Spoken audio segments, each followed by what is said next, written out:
Welcome back, ladies and gentlemen, to the 9th Lineal Justin and Tyler Movie Awards for the year of 2022, and we are finally here, our top 30 best movies of 2022, and as always, we will kick things off with a couple of honorable mentions on each side. We hope, by the way, you enjoyed not only the People's Choice that was in the previous video, but our latest Hall of Fame inductees. That the Hall of Fame is now close to both of our hearts, even though my heart's not on that side of my body.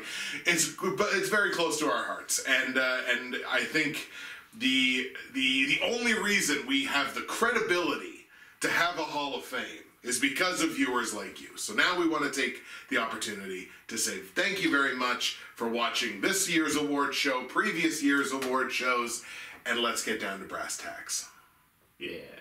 What we're going to do now, since we don't want to tip our hats as to who might have the more interesting number one, we're going to allow fate to decide who begins. We're Two-Face. Hey, we are, exactly. We're the villain arc is starting here. We're either Two-Face or we're Tyrion Lannister from Game of Thrones, who will let the gods decide his fate. Except this is not trial by combat. So, can be. Hey, I suppose it can be. That might make for a good YouTube video. So, what we're going to do is we're going to flip a coin. Whoever picks correctly will begin this video, which means they will also begin the top 10 video, which means the other person is the one who has the final number one of the 2022 Movie Awards. So, I'm going to defer the choice of heads or tails to Tyler. Heads. Tyler calls heads.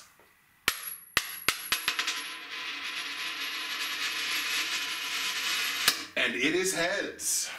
Yeah, I got head. Exactly. So, Tyler begins this video and will begin the top 10, which means I will have the honor of the final number one in the top 10 video.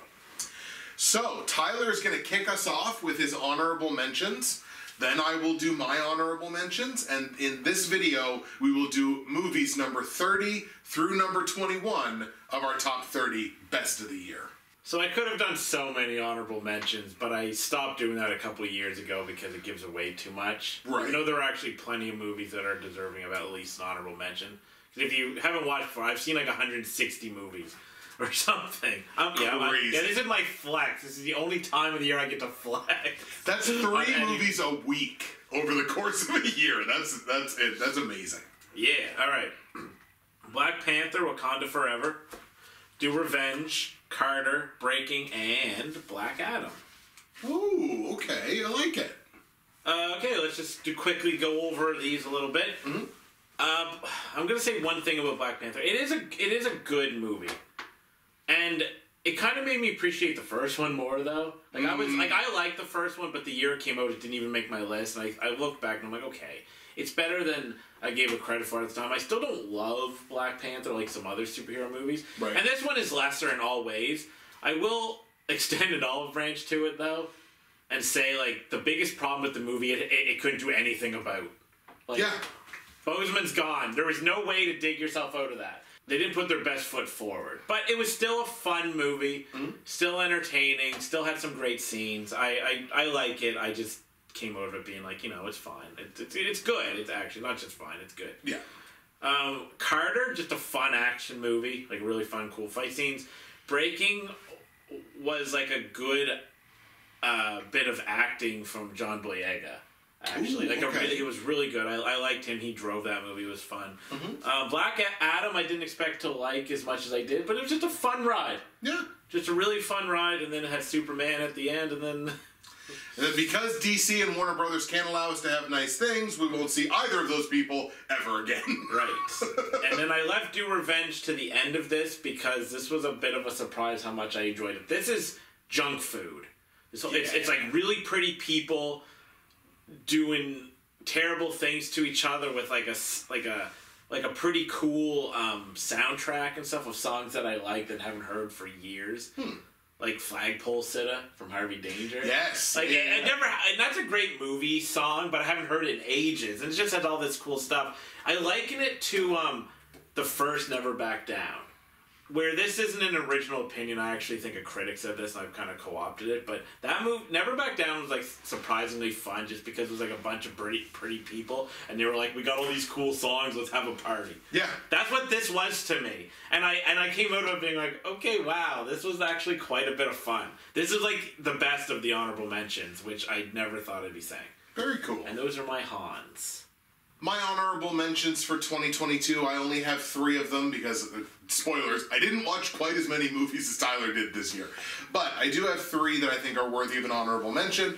We have Nope, we have See How They Run, and we have The Lost City. Now, I've talked it to some degree about all 3 of these movies so far.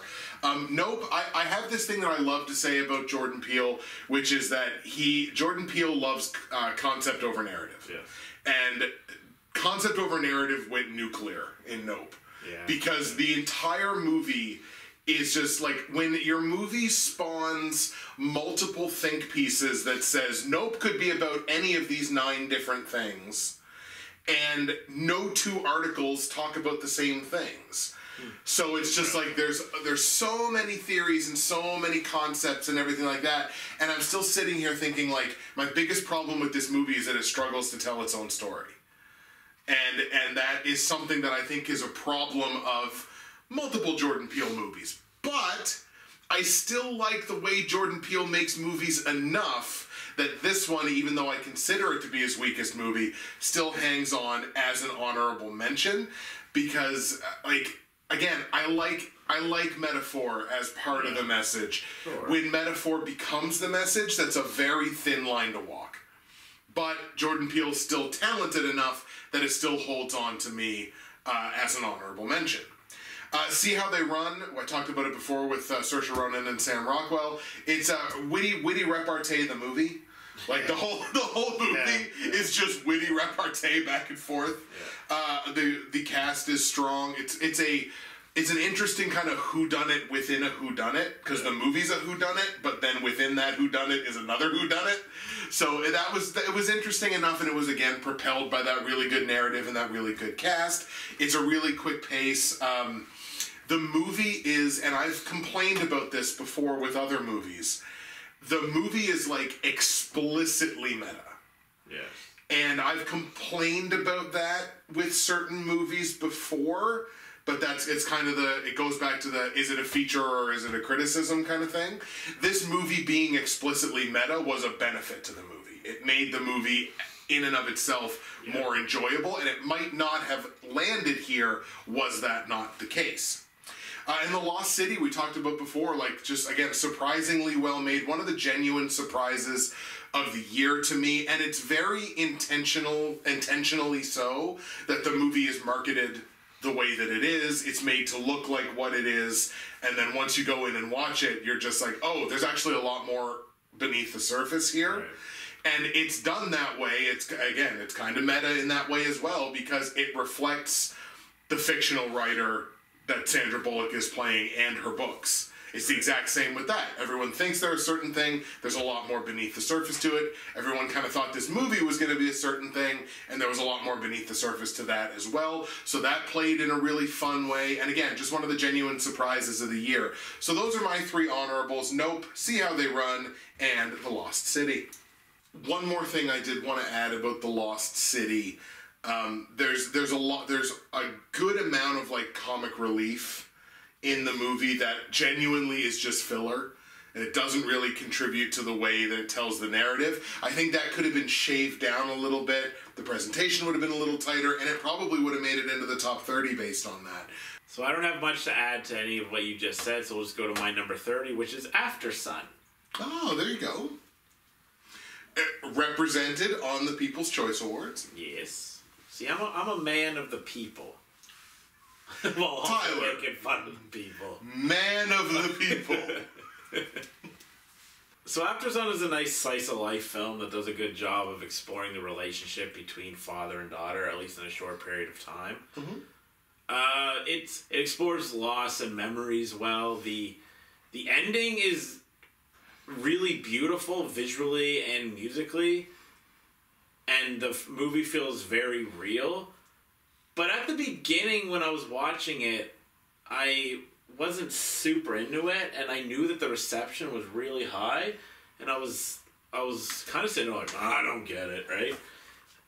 And then after a certain point, I realized that the movie was subtly kind of messing me up a little bit in a good way, which is something I've used actually for another A24 movie. Because I do think this is A24 with a Ghost Story a bunch of years ago. Okay. Where I actually didn't like the first 20 minutes of that movie, and then I realized that the movie was making me really reflect on some stuff and think, and it was kind of messing me up emotionally a little bit in a good way. And this wasn't as good as that movie, but it had the same kind of effect. So by the end of it, I was like, no, I still don't think it's best movie of the year or top 5 or anything, obviously, but After Sun is a very organic, real drama.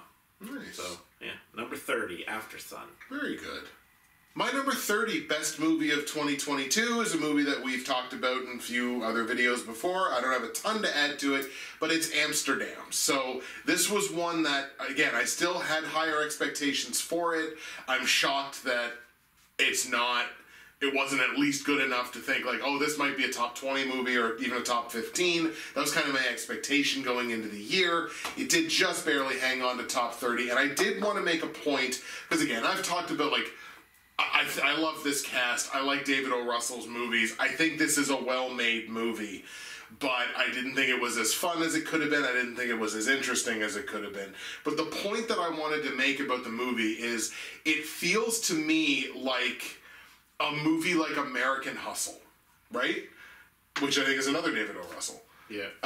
It's again a movie that I really like the cast, but American Hustle had some je ne sais quoi that made that movie work better, and it's not here. Yeah. And it doesn't exist in this one. So it's American Hustle without the thing that made American Hustle work. So that's why it winds up just barely holding on to my number 30 at number 30. Yeah, Amsterdam lacked a certain life. Yeah.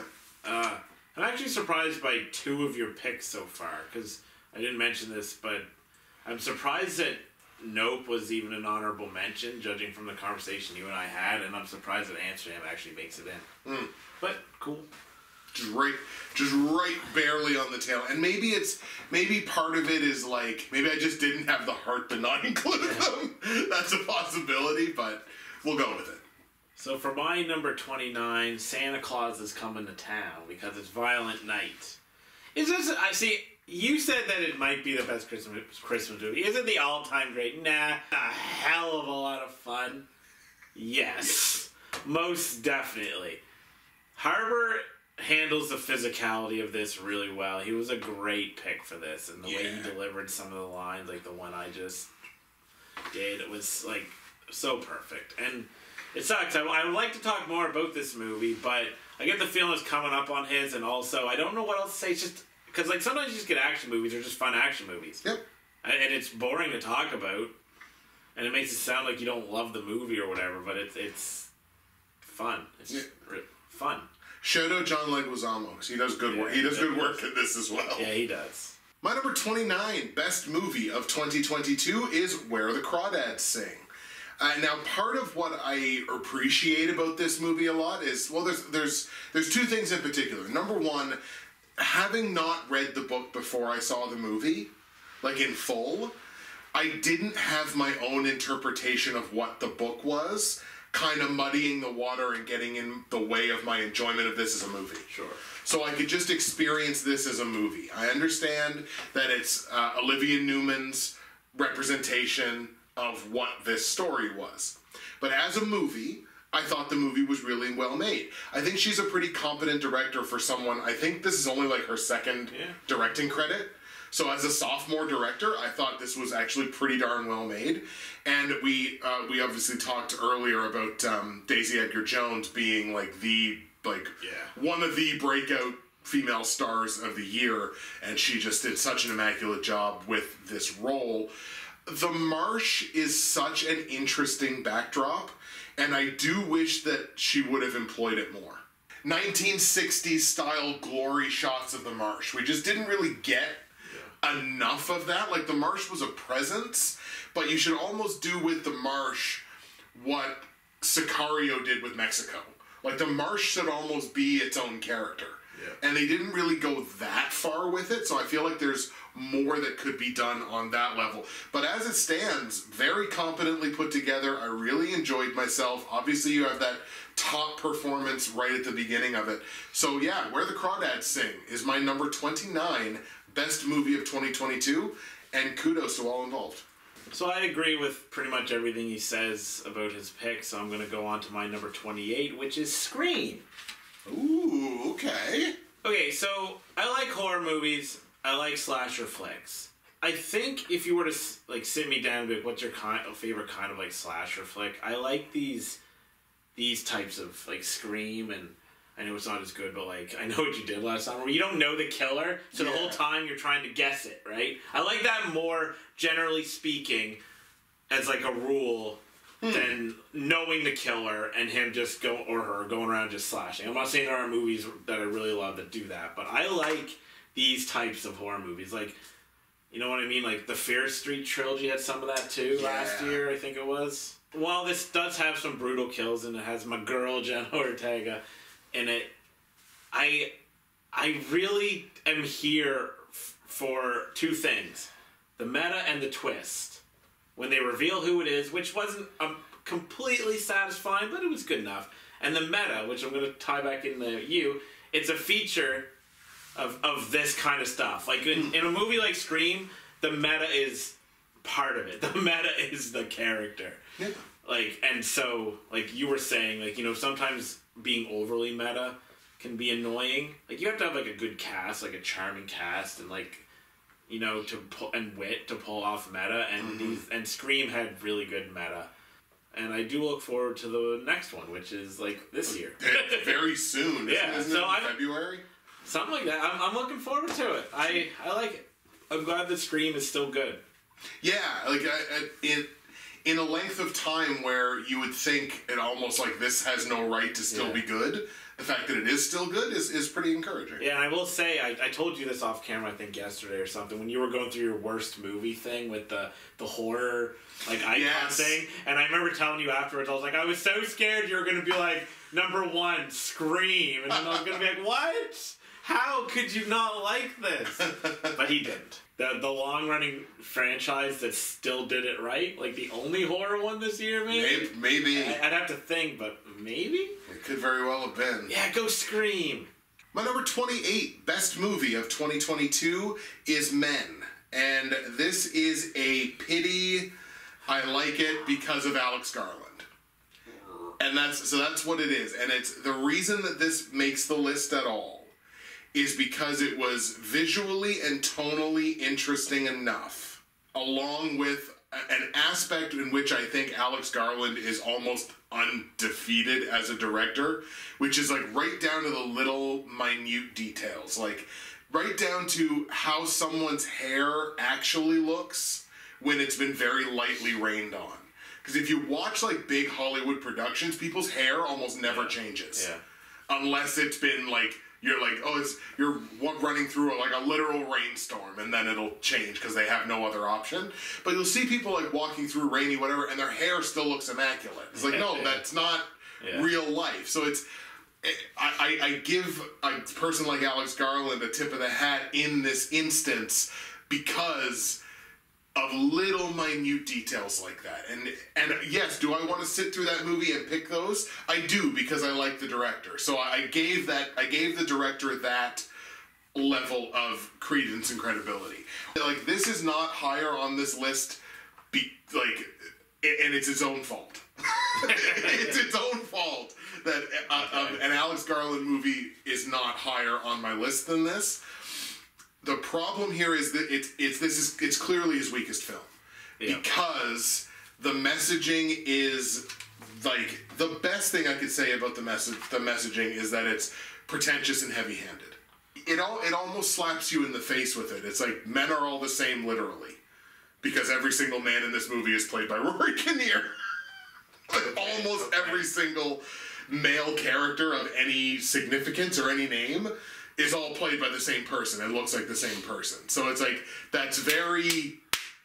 So again, this movie should have been higher than what it was, and it's its own fault that it wasn't. What I will say, I think Jessie Buckley in this movie is really good. Oh yeah, no. I said that at the mid-years, because I think I nominated or gave her the award then. It's like, I think so. None of this is her fault. No. She's wonderful. She's quite good. And actually, honestly, Rory Kinnear is quite good as well. So, based on the performances, based on my penchant for the director, and what I thought was a very visually interesting and tonally interesting movie, in that way, it somewhat overcomes the heavy-handedness of the themes and the messaging, as well as the ending. I do like the tunnel scene. I thought that was gorgeously shot. I do like Alex Garland as a director. I'm not as in love with his movies. Like, I really like Annihilation. Mm-hmm. And I like Ex Machina a fair bit too. Like 8 out of 10 maybe. Annihilation might be 8.5. I do like Alex Garland. I always look forward now to an Alex Garland movie. I give this a 6 out of 10 because, like, I still appreciate the artistic merit of it. But I'm glad you bring up the themes, because this is where I try not to be this. I try not to look at the themes of a movie and just be like, this is going to cloud my judgment of a film. Mm-hmm. Because, like, I shouldn't have to agree with a message to like, because I hate when people are like, ooh, I disagree with the message, so the movie sucks. It's like, I try not to follow that, but there's certain movies where you can't help it. And this was one of them this year. So I guess I'm gonna ask you a question. So you do think that the movie, simply put anyway, is a commentary on kind of like all men, like men being bad, or like toxic masculinity, basically? I would agree with that. I wasn't sure if it was that, or, and with the name men, or if it was just this one woman has been traumatized by one man and now she is scared of men. And if it's that, okay. The themes are not that bad. Now, I still don't like the movie that much because that ending scene is atrocious. It's bad. It goes on way too long. Yeah, we get it. It's not interesting, and that's actually a problem with the movie and as a whole, that some stuff just goes on too long. But if the theme is that, I can understand it's like a personal tale, but there's something about in me that's like, okay, this is Hollywood, so they all spit the same stuff. If this is actually that, and it's a commentary on just men being the same, like, I'm gonna have to swear, like, fuck you. Right. That's so lazy and uninspired. And the person who makes Ex Machina and Annihilation comes out with this horse shit, like, thematically, no. Like, do better. Right? So, I'm glad that you saw it that way, because I didn't want to rage against it and you just be like, yeah, but I don't think this is what this is. And but if at least I know that you also feel that that's what it is, so I feel better about being like, I'm sorry. There's certain messages now, like, I love militant messaging. I say this every time. Mm-hmm. The Purge, you cannot miss that it's about class war. Yeah. But at the same time, it's like, I'm okay with militant if you got a good movie behind it stuff. This didn't even have, like, the great movie behind it. So he was throwing stuff at me that I hear every time I go online. Anytime I do anything, I just hear, men are bad. Right. At 6, men are bad. You know, like, so lazy, uninspired, boring commentary. All right, so my number 27 is Cha Cha Real Smooth with Dakota Johnson, who is the best part of that movie because I'm finding that she usually is now. Way to go, Anastasia Steele. Yeah, I got no problem at all with Dakota Johnson. I really never have, even during like 50 Shades. It was kind of just like, she's the best part of this. She's not the main character in this, but she's like an important character in this. I do give credit to Cooper Raiff, I think you pronounce his last name, because he did like triple duty. He like acted, wrote the script, I think directed or something like that. Okay. Now, not all of that is done amazingly well. His acting is a little too busy. And the script is a little too busy, but not as busy as that. Like, he's too like, right? Right, he's going. Like, it's too busy. This movie was a little hard for me to watch because there's like certain aspects of it that kind of spoke to me. That's a good thing, sort of. Well, that's a matter of perspective. Fair enough. But no, it's a great movie. Even it's an 8 out of 10. I'm on my 8 out of 10s and stuff. I like it. It's flawed, like most of these movies in this video will be. There are certainly flaws. Mm-hmm. Like I said, but yeah, Cha Cha Real Smooth is my number 27. That was one that I was kind of surprised didn't come up in the People's Choice because I did see it getting like critical love, and I saw it like being mentioned in articles and like, hey, this is worth checking out, and so I just would see the name keep popping up, so I was surprised it never actually wound up being part of the People's Choice. But I'll go a little inside baseball. I was trying to get Dakota Johnson in the Best Actress this year. Oh yes, but I think one or two of her movies just didn't come out or something that would have maybe gotten her, because she was good on this, but I couldn't in good conscience be like it with how strong the women were this year. Right. But I was trying to get her on this year. Keep an eye out, 2023. I'm gonna try again. My number 27, best movie of 2022, is another one I think that you might be surprised makes it on the list, and it's Babylon.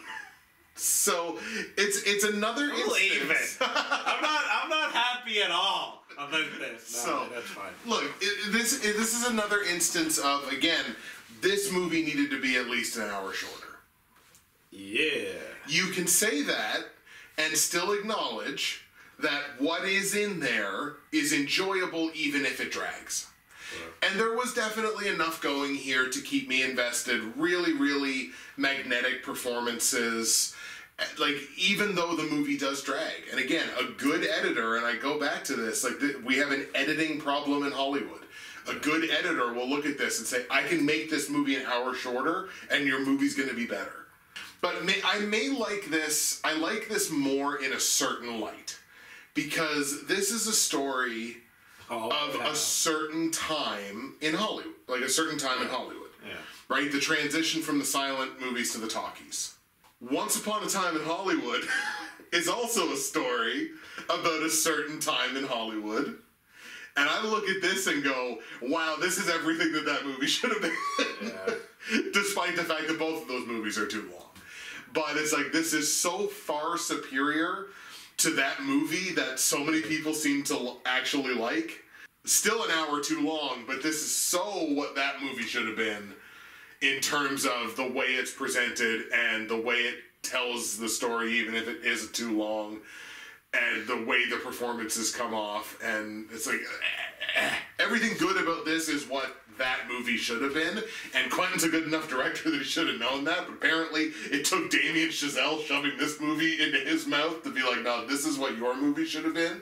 So I guess maybe I like it a little bit more in that weird and stupid prism, but that's what, it kind of bumps it up for me a little bit there. So Babylon's going to wind up being my number 27. I hate you. I know. No, because here's the thing. So the year that Once Upon a Time in Hollywood came out, we managed to dodge the rage of the Tarantino fanboys. It's true. Even though we were hating on that all the time. And now you give him a second chance. Why? I'm scared. Bring it on. You're on your own. My number 26 is going to be pretty fast, I think. Not Okay. With Zoe Deutsch. I gave her Best Actress. Oh, yes. She drives this for me. I'll say what I said about her again. Like, she's great. I've loved her since I first saw her. and she's so fake in this movie. Her character is so unlikable.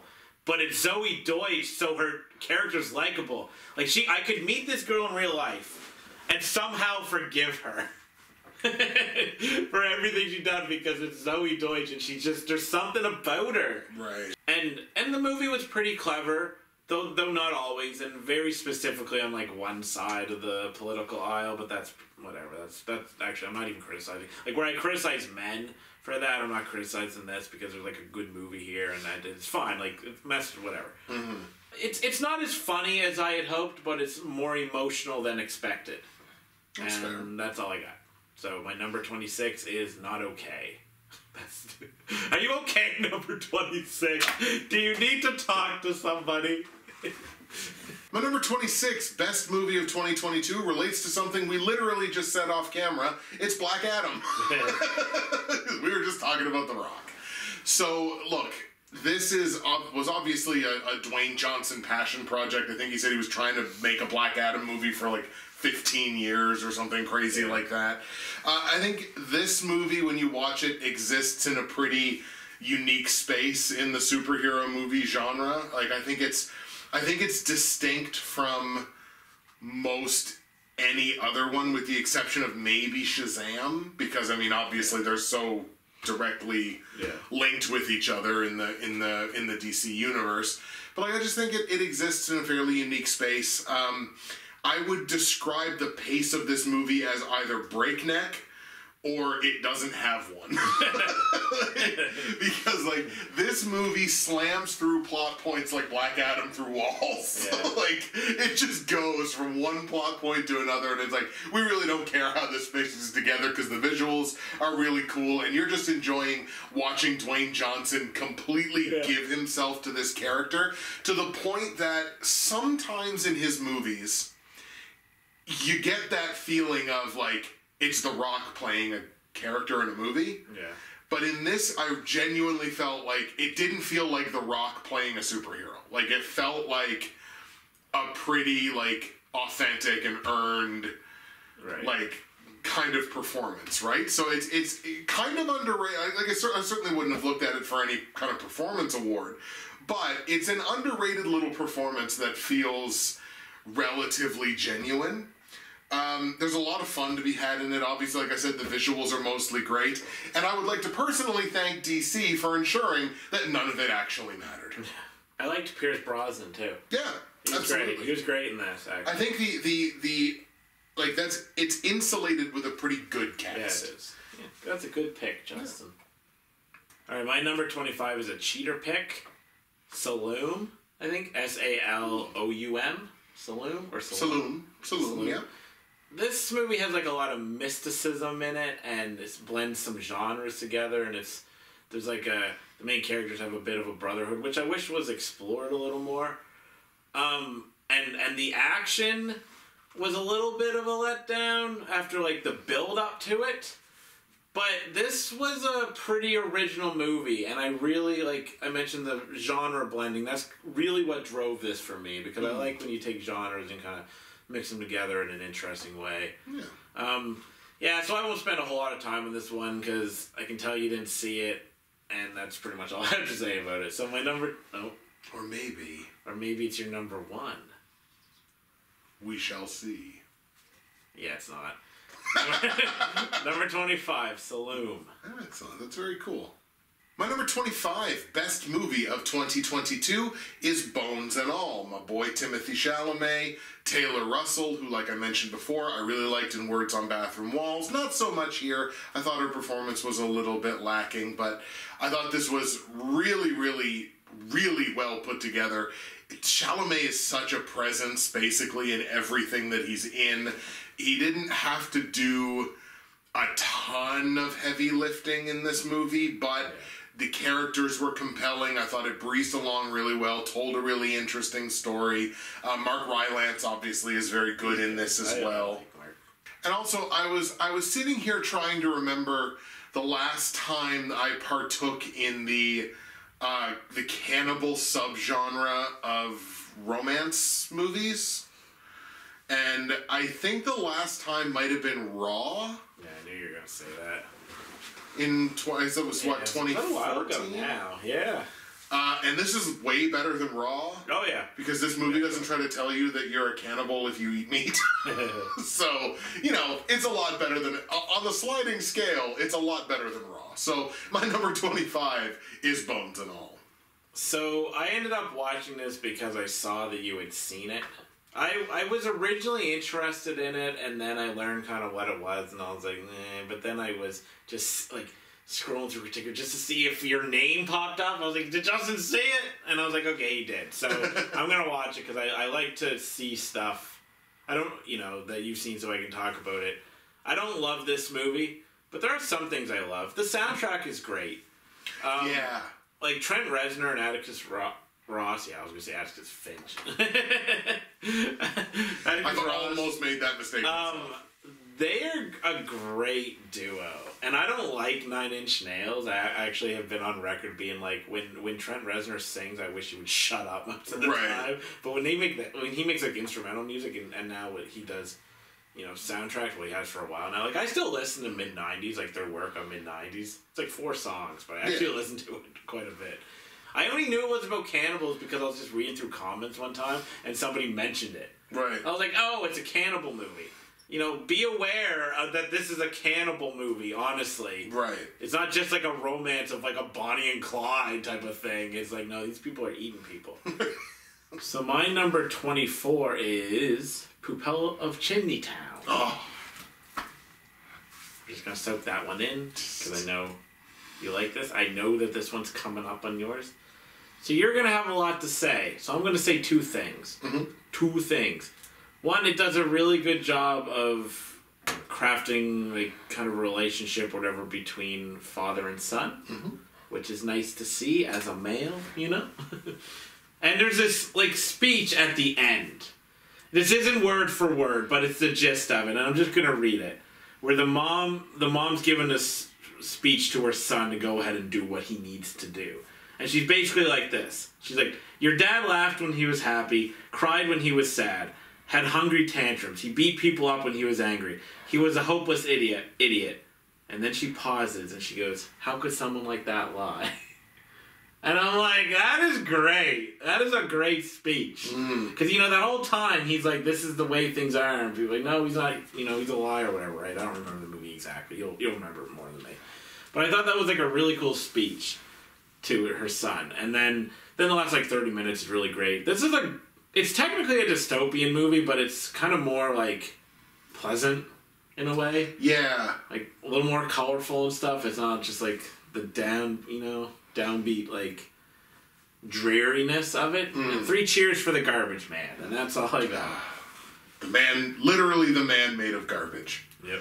Yeah, such a good movie. We'll talk about it later. Come back later, In case any of you are confused, we're literally talking about an anime movie that features a man made of garbage. Yeah. My number 24 best movie of 2022 is Elvis, and I'm shocked that a Baz Luhrmann movie makes it into a top 30 for me. And boy, is this ever a Baz Luhrmann movie. This might be the Baz Luhrmanniest movie that Baz Luhrmann has ever made. It's another one of these instances where there are very few shots in this movie that last longer than 4 seconds. They're just on from shot to shot to shot. No, in a lot of cases, actually, he does slow down here and actually kind of lets stuff breathe for, I think the first time in his whole career. So this is far and away the best thing Baz Luhrmann has ever put on film. Obviously, Austin Butler, a believable star-making performance as Elvis, was my number 1 actor of the year this year. And I want to give a shout-out to Tom Hanks, who's never received any publicity or any praise whatsoever. Who's he? So he portrays Colonel Tom Parker in this movie. And in a lot of ways, it's through the lens of Colonel Tom Parker that the movie is presented. While he's not a scumbag on the same level as, Paul Giamatti in Straight Outta Compton. I knew, as soon as you started saying he's not a scumbag, I was like, oh, is he going to mention Straight Outta Compton? Absolutely. He's not a scumbag on that level. He's close. or at least the performance is not a scumbag on that level, as Paul Giamatti in Straight Outta Compton. Using him as the unreliable narrator was such an interesting way to present this movie. And it's a way that I think not a lot of people would look at the movie this way. Yeah. But to present it sort of through his lens and through his experience, and he presents right from the beginning of the movie that he's an unreliable narrator. Because everything is all about him. So to present the movie sort of, by and large, through his lens, just made it such an interesting viewing experience for me as well. I really, really enjoyed this movie. I thought it was exceptionally well put together. Again, the best thing I've ever seen from Baz Luhrmann. And Elvis is my number 24. Yeah, I don't have anything to add. I almost saw it. I was going to take my mom. And then when it came out, I was like, all right, we can go, but I need you to know, and I told her the runtime, because it's a pretty long movie, right? Some people don't really want to go see, because she was like, you know, restless leg and stuff, so you do make it sound more interesting than I thought it looked with the way you talk about it, so kind of wish I would have seen it, but I didn't, so you're wrong. The movie sucks. My number 23 is Something in the Dirt. An indie movie, 2 directors. They made other movies. I came on board with The Endless, which I thought was a pretty cool little sci-fi cosmic movie, and you saw Spring, which you really liked, whatever year that was, and I wish I would have seen it, but I didn't know of its existence back then, but I wish I would have seen it because Something in the Dirt is just furthering this, like, they're making interesting stuff. It's flawed. There's a part in this movie where it kind of dips a little bit and kind of loses my interest a little bit, but these guys are, like, putting in all the work and making cool sci-fi movies and stuff.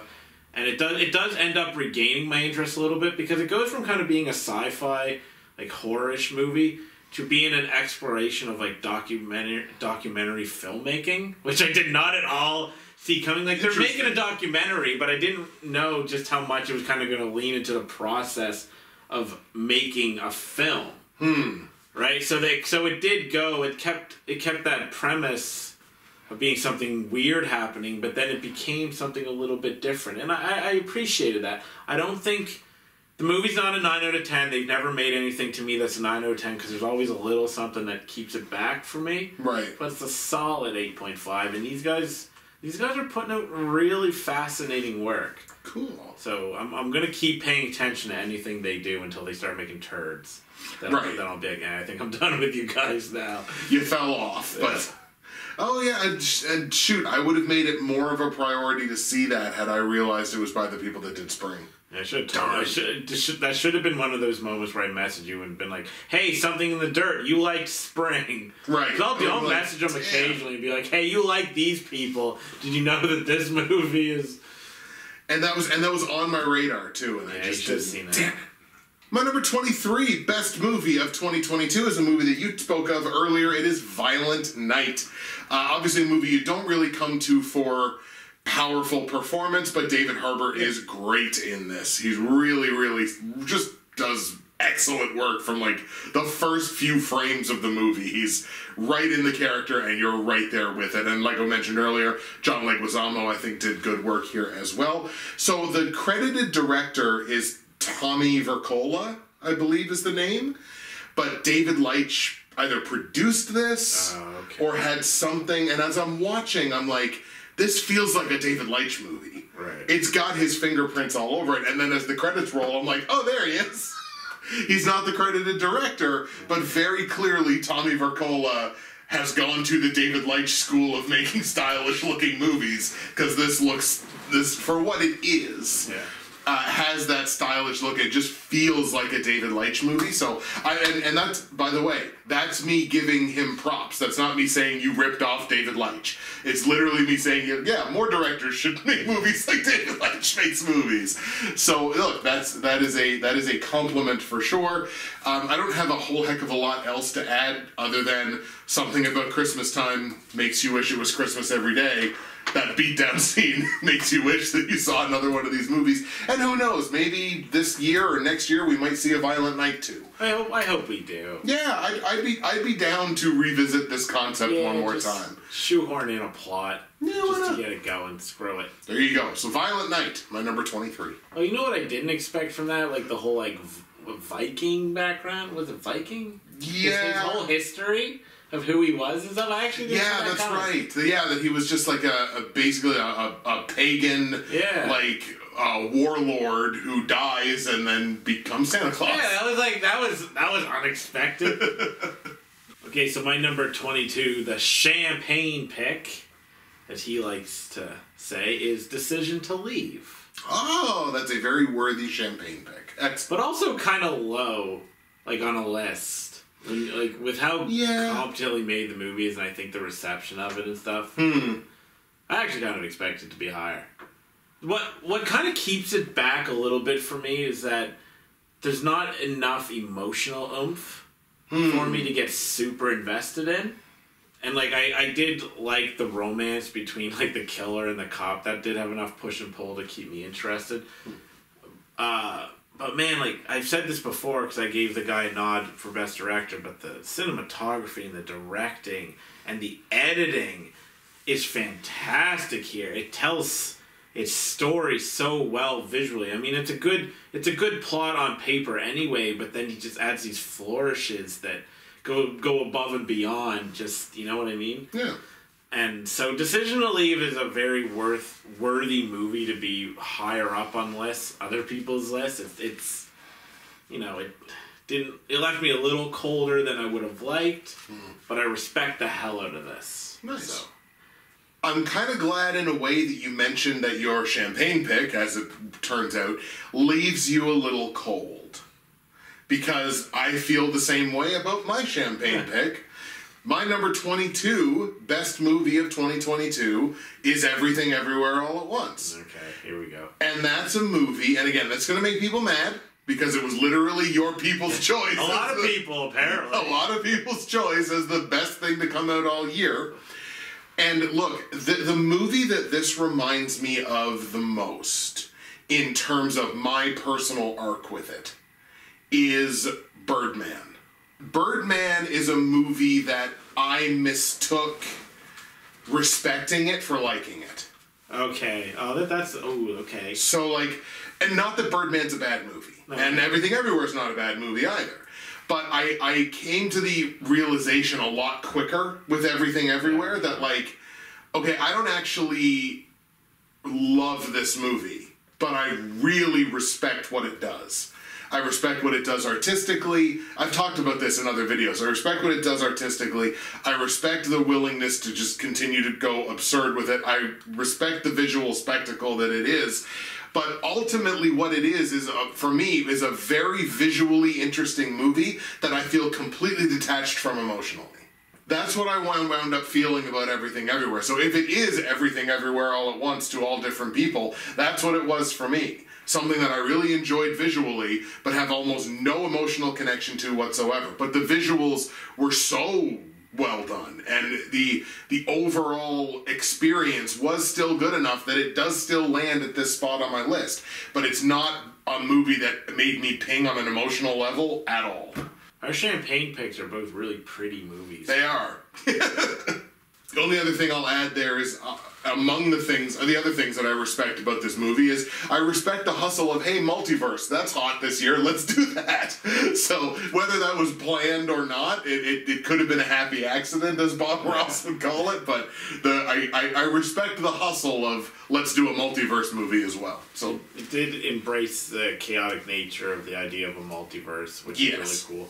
So I called an audible just now, so we can just keep this going. Okay. My number, 21? 21. 21 is Everything Everywhere All at Once. Let's just keep this train going. Sure. I do like this movie. I do. I should love this movie, though. You know what I mean? I probably should have actually put this closer to the beginning of my list. That was kind of a goof on my part, because there are movies that I've already talked about that I probably enjoy more. A couple anyway. When this movie is on, this movie is on. Like, there's like, but here's the thing. I thought that it took too long to get going. I was kind of watching it being like, There was this part where they have, like, the fake ending. Mm-hmm. This guy was in the theater, and he gets up, and he's, like, walking out. Oh, no. The movie's ending, and then like something else happens, so he stands there for a while because he's like must think it's like, you know, a post-credit scene or something, and he's like standing there and eventually goes and sits back down. Oh no. I feel so bad for that guy. You got him.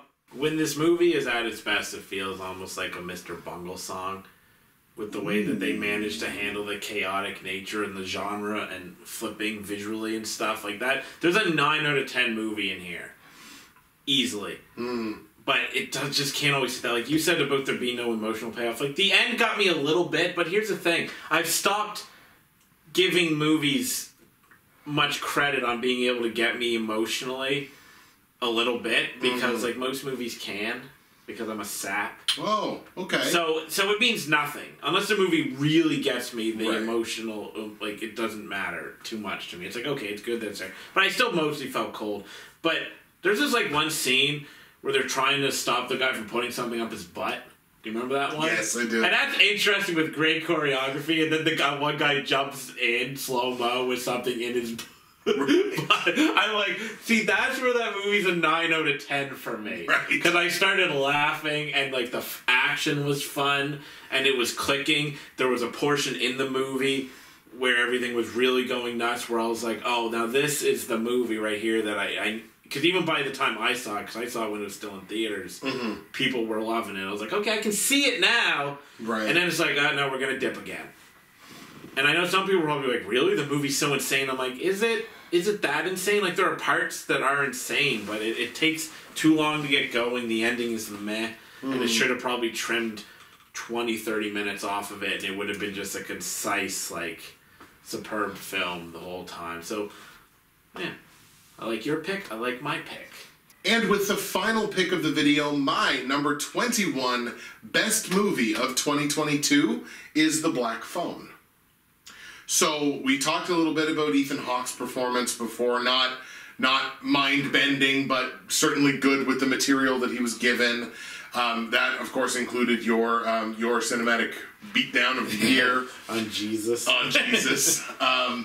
It feels very authentic to its setting, because it's set in, like, I guess, the middle America in the 70s, and even the way that it's shot the way that it looks visually feels authentic to the time period that it's taking place in. So I always do give a little bit of extra credit there, because sometimes you'll see these like period piece movies, but they look like movies that were made in 2022, and it's like, try a little harder, but very clearly this did. Yeah. I'm not willing to jump on the train that some people jumped on with this, that like this redefines the horror genre or anything like that. Like, I'm certainly not hopping on that, but like, almost everything that I saw in this, like, it was sufficiently creepy, it was sufficiently suspenseful. I think it's a well-made movie. If there was a lot more of this and a lot less of the schlock that plagues the genre, see the entirety of my worst movies list this year. If there's more of this and less of that, the genre would be in a lot better place. So I would like to see them continue moving in directions like this, and less in directions of, let's make the 19th installment of this, but make it on a beach this time. Like, if we could stop doing that, I think horror and suspense thrillers would be in a better place. So, The Black Phone, my number 21, best movie of 2022. I guess I'll just add that if you take away the supernatural aspect of this, all you really got is just another serial killer put someone in his basement movie. And that can be a weird criticism to lay on something, because it's like saying, like, well, if The Dark Knight didn't have the Joker, then it would be worse. It's like, yeah, this is fair. But the thing is, like, the supernatural aspect doesn't add anything to the movie. It's just there. And I'm like, why is this even here? Like, I don't have... Like, it's a good movie. It's fine. I'm not going to say it's good, because I was actually pretty disappointed, because this was getting such good reviews that I came into this. And Ethan Hawke didn't have nearly enough to chew on. I was colder on this than I wanted to be. I was really hyped. Even though I gave this kind of technically gave this movie like 2 awards in a sense, but I don't love it. 1 down, 2 to go. There are our number 30 to number 21 best movies of 2022.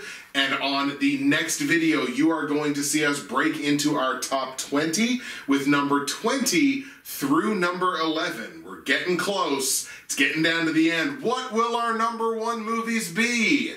You'll have to find out later. We'll see you on the next video, number 20 through number 11.